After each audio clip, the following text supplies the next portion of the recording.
Bien, mettons que c'est assez impressionnant de voir qu'il n'y a plus de clôture à la distance qu'on est de l'autoroute. Là.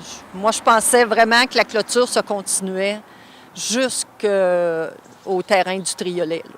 Quant à savoir maintenant, est-ce qu'il y a des chevreuils dans ce secteur-ci? On est peut-être quoi à 200-300 mètres de votre propriété.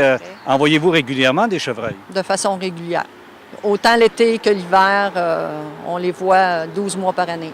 Et quand était arrivé l'accident mortel au mois de mai, vous étiez-vous posé la question comment les chevreuils pouvaient se rendre à l'autoroute ou ça vous apparaissait assez évident qu'ils pouvaient utiliser des tracés qui étaient simples?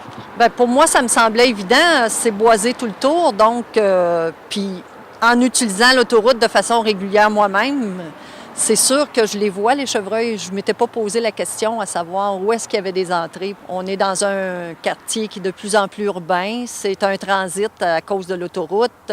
Ça développe de plus en plus. La vitesse est quand même là. Un chevreuil à 110 km/h, ça peut faire bien du dommage. Se prendre la 30 pour se rendre vers l'autoroute 40. Puis il y a des murs pour le son. Je me dis, tant qu'à faire, mettre une clôture pour les cervidés, on pourrait faire les deux d'un coup. On a des résidences qui sont collées sur l'autoroute et ça développe de plus en plus. Donc, on est de plus en plus de résidents. Ça m'incommode, ça doit en incommoder d'autres. Ça, j'en suis presque persuadée.